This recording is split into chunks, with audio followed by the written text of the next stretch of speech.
All right, here we go. Let's talk a little bit about baseball and how they're going to reopen.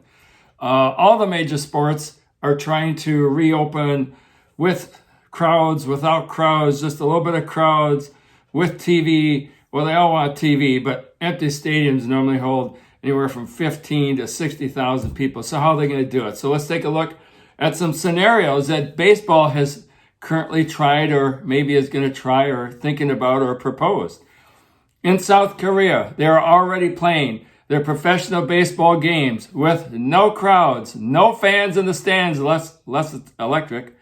And I think it's going okay because let's face it, in sports, TV is the main revenue driver, although the fans in the stands add a lot of money too by all the food and drink and ticket prices and souvenirs and whatever they buy, whatever we buy. So that's a lot of money lost. They can't get it back. So South Korea is opening it with no crowds in the stands.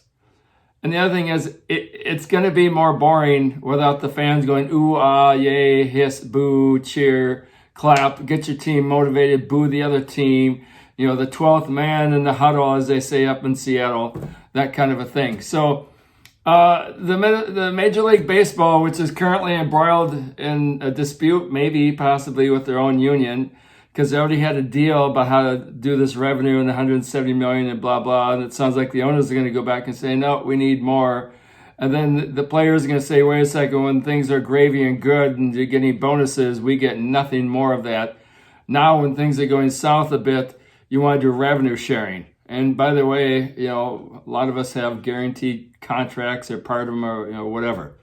So that's something to think about. But what they're thinking of doing is playing in July with nobody in the stands. And it seems like that would be TV again is the basic revenue, but would be like a glorified pickup game with really talented players. So I don't know. I mean, they got to do something though, right? The revenue. So the independent league, the St. Paul Saints, the minor league team, that's an independent league that plays over in St. Paul, Minnesota, came up with a proposal to have fans in the stands starting, I think they also want to start in July. And here's how it goes. There will only be fans in every other row. And within each row, there will only be a fan every third seat. And then on top of that, everyone's going to wear a mask. When they come into the stadium, temperature checks Orama. On paper, that sounds like it might work.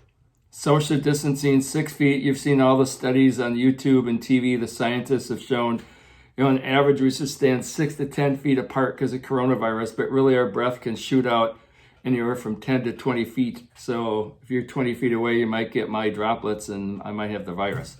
Hopefully I don't believe I do. Anyways, so that works well, provided that when people enter the stadium, they don't herd. When they leave the stadium, they don't herd. When they go to get drinks and souvenirs and go to the bathroom, they don't herd and congregate and group up. That's going to be with or without mask. The mask really only stops the droplets from leaving your mouth and going out into the air. It doesn't really stop stuff that much. I mean, it's certainly a barrier of some sort, especially if you have like an extra filter in your mask, like a coffee filter, but it's not so much designed coming back so you don't breathe stuff, because then you need an N95 mask that's a seal, because most of the virus hangs onto the bigger droplets and we shoot them out when we talk, when we sneeze, when we cough, yell, whatever. So that mask blocks the droplets from leaving you and going out there. So it's worthy of consideration. And they basically said on when they interviewed the powers that be at the St. Paul Saints that